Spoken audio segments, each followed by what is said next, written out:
जय माता दी दोस्तों, भगवान श्री हरि विष्णु जी और माँ लक्ष्मी जी की कृपा पाने के लिए पुत्रदा एकादशी का व्रत सबसे बड़ा व्रत माना जाता है। यह व्रत न केवल जीवन में सुख शांति ऐश्वर्य संपदा उत्तम जीवन साथी और कार्यक्षेत्र में सफलता प्रदान करता है, बल्कि मरणोपरांत मोक्ष भी प्रदान करता है। हर एकादशी व्रत का एक अलग और खास महत्व होता है। दोस्तों, आज की इस वीडियो में हम आपको बताएंगे गौमाता से संबंधित एक उपाय जिससे आपको मिल सकता है कभी न समाप्त होने वाला धन प्राप्त करने का वरदान। अगर हिंदू धर्म की माने तो ऐसी मान्यता है कि अगर गौमाता की सेवा निस्वार्थ भाव से की जाए तो घर में माता लक्ष्मी जी का वास होता है। वैसे तो युगों से चला आ रहा है कि गाय माता को हम कुछ ना कुछ जरूर खिलाते हैं। गाय माता को सनातन धर्म में माता लक्ष्मी जी का स्वरूप भी माना गया है और कहा जाता है कि गाय माता की सेवा करने से घर परिवार सुखी और संपन्न रहता है। जिन घर में गाय माता की सेवा निस्वार्थ भाव से होती है उस घर में लक्ष्मी जी की कृपा हमेशा बनी रहती है,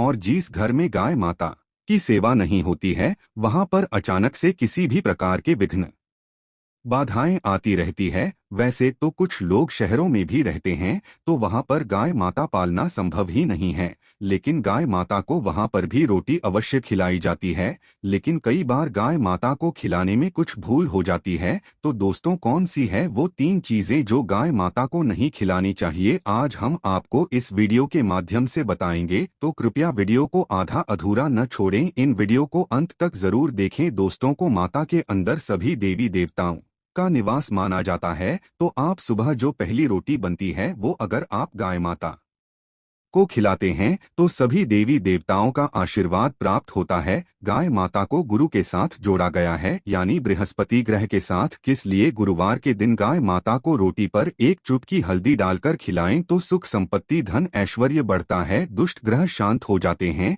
जो लोग मानसिक रूप से परेशान हैं वह गाय माता को रोटी पर थोड़ा सा गुड़ रखकर खिलाएं, इससे सकारात्मक ऊर्जा आती है, टेंशन खत्म होती है और स्वास्थ्य भी अच्छा रहता है। अगर आपको लगता है कि आपके सभी ग्रह खराब है तो ऐसे में गाय माता को पहली रोटी खिलाएं, इससे सभी ग्रह धीरे धीरे शुभ हो जाएंगे। कभी कभी जीवन में लंबे समय से कोई शुभ मंगल कार्य नहीं हो रहे होते, तब ऐसे में आप गाय माता को रोटी खिलाएं और गाय माता के मस्तक को छूकर अपनी मनचाही इच्छा मांगे और प्रणाम करें, पैर छुए तो आपकी मन्नत जरूर पूरी होगी। तो ये था गाय माता को आप क्या खिलाएंगे उसके बारे में, लेकिन गाय माता को क्यों नहीं खिलाना चाहिए अब हम जान लेते हैं। गाय माता को रोटी तो हर कोई खिलाता है, अब यह रोटी बासी बिल्कुल भी नहीं होनी चाहिए, यानी कि एक दिन पहले की रोटी बनी रहती है और आप दूसरे दिन सुबह सुबह खिला देते हैं, वह नहीं खिलानी चाहिए। कई बार आप रोटी बना लेते हैं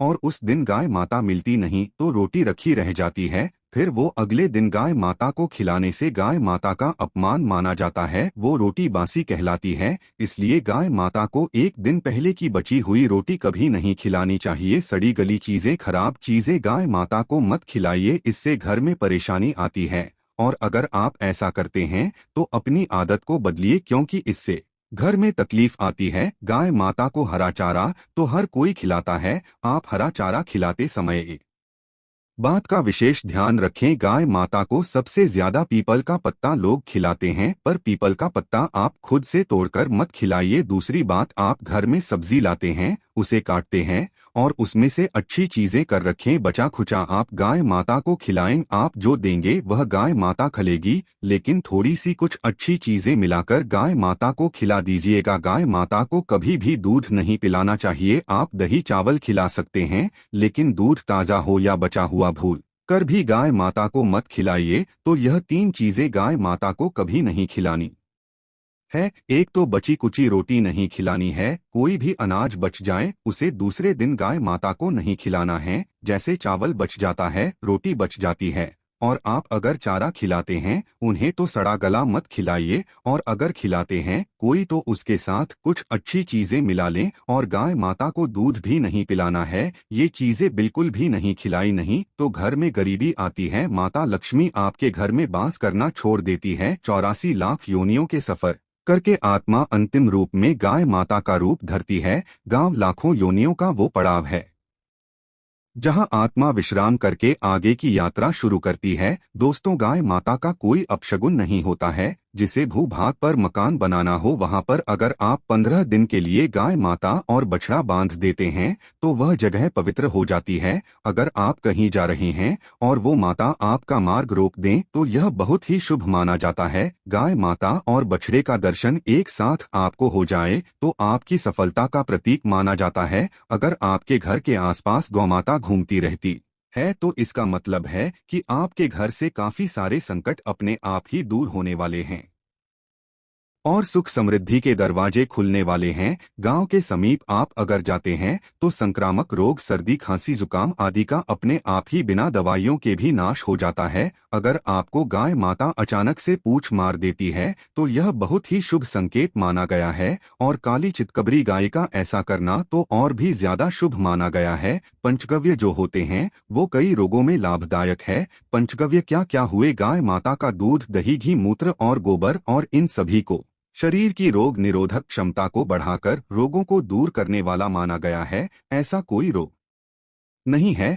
जिसका इलाज पंचगव्य से नहीं किया जा सकता। दोस्तों, आज के समय में लोग गौमाता की पूजा करने के बजाय उनकी सेवा करने के बजाय उनको काट कर मार कर खाना ज्यादा पसंद करते हैं। बुरा लगेगा शायद पर ये सच है। अगर आप गाय माता को पाल सकते हैं तो अच्छी बात है, लेकिन आज के इस मॉडर्न युग में जहां लोगों की शायद खुद के घर में रहने की जगह नहीं है, पैसे में गाय माता को रखना थोड़ा कठिन और महंगा हो सकता है। ऐसे में आप गाय माता को रोटी दें, कम से कम रोटी दे करके आप सुख समृद्धि को प्राप्त कर सकते हैं। आपके घर में बरकत होने लगेगी। दोस्तों, हमारे बुजुर्ग हमेशा से कहते आए हैं कि गाय माता को रोटी खिलानी चाहिए, लेकिन समय स्थिति के चलते गाय माता की सेवा हर कोई नहीं कर पाता है। लेकिन कम से कम रोटी तो आप खिला ही सकते हैं। अगर रोटी भी नहीं खिला सकते हैं, जैसे काफी सारे जो हमारे भाई बहन अमेरिका लंदन वगैरह में हैं, उनको गाय माता नहीं मिलती है और वो पूछते हैं कि हम कैसे गौ सेवा करें। आप ऐसा कर सकते हैं, आप गांव के ना के पैसे निकलते जाएं और फिर आप चाहे तो कभी इंडिया आए तो आप गौशाला में दान दें, या फिर आप चाहे तो वहीं पर किसी गरीब को गांव के नाम की रोटियां खिलाएं। किसी भी अनाथ आश्रम में चले जाएं, किसी वृद्धाश्रम में चले जाएं, किसी भी दूसरे सफेद पशु को आप भोजन कराएं। यहाँ हमारे देश में कई जगह देखा गया है और कई लोगों का प्रश्न आता है कि हम झूठी रोटी गाय माता को देते हैं, क्या यह सही है या गलत? हम झूठा खाना, बचा हुआ खाना गाय माता को खिलाते है, यानी जो बच जाता है वह गांव के हवाले कर दिया जाता है। दोस्तों, इससे जुड़ी एक पौराणिक कथा है तो आपको बता दे। रामायण काल में गौमाता को एक श्राप मिला था, उसी की वजह से आज उनके साथ ऐसा हो रहा है और उसी शराब की वजह से गौमाता में देवी देवताओं का वास होने के बाद भी उनको झूठा खाना पड़ता है, यहाँ तक कि पॉलीथीन भी खाते हैं। हालांकि यह किसी भी लिहाज से सही नहीं है। आपको बता दें, वाल्मीकि रामायण में माता सीता द्वारा पिंडदान देकर दशरथ की आत्मा को मोक्ष मिलने का संदर्भ आता है। जो लोग जानते होंगे वो जानते हैं कि वनवास के दौरान भगवान राम लक्ष्मण और माता सीता पितृपक्ष के दौरान श्राद्ध करने के ये गया पहुंचे। वहां श्राद्ध कर्म करने के लिए जरूरी सामग्री जुटाने श्री राम और लक्ष्मण तो चले गए और सामान लेकर नहीं आए। इधर दोपहर हो गई थी और पिंडदान का समय निकलता जा रहा था। सीतामो घबराने लगी। तभी दशरथ की आत्मा ने पिंडदान की मांग कर दी। तब गया जी के आगे फल्गु नदी पर अकेली सीता जी मुश्किल में पड़ गई और उन्होंने फल्गु नदी के साथ वट वृक्ष केकी के फूल और गाय माता को साक्षी मानकर बालू का पिंड बनाया और स्वर्गीय राजा दशरथ अपने ससुर का निमित्त पिंडदान कर दिया था। थोड़ी देर में भगवान राम और लक्ष्मण जब लौटे तो माता सीता ने कहा कि समय निकल जाने के कारण मैंने पिंडदान कर दिया, बिना सामग्री के पिंडदान कैसे हो सकता है? इसलिए राम जी ने सीता माँ से प्रमाण मांगा। तब सीता माता ने कहा कि जो फल्गु नदी की रेत है, केतकी के फूल हैं, गाय हैं और वट वृक्ष है, जो मेरे द्वारा किए गए श्राद्ध कर्म की गवाही दे सकते हैं। कितनी में फल्गु नदी, गाय माता और केतकी के फूल। इस बात को मुंह करके उन्होंने कहा कि सीता माँ झूठ बोल रही है, सिर्फ वटवृक्ष ने सही बात कही। तब सीता जी ने राजा दशरथ का ध्यान करते हुए उनसे ही गवाही देने की प्रार्थना की। दशरथ जी ने सीता माँ की प्रार्थना को स्वीकार करके घोषणा की कि ऐन वक्त पर सीता ने मेरा पिंडदान कर दिया। इस पर श्री राम आश्वस्त हुए, लेकिन तीनों गवाहों द्वारा झूठ बोलने पर सीता जी उनसे क्रोधित हो गई और उन्हें श्राप दिया। फल्गु नदी से कहा कि जहाँ तेरा नाम सिर्फ नदी रहेगा, लेकिन में पानी कभी नहीं रहेगा। दोस्तों, इस कारण आप भी जानते होंगे फल्गु नदी आज भी गया में सूखी ही रहती है। गाय माता को श्राप दिया कि तू पूजनीय होकर भी लोगों का झूठा खाएगी, और केतकी के फूल को श्राप दिया कि तुझे पूजा में कभी नहीं चढ़ाया जाएगा।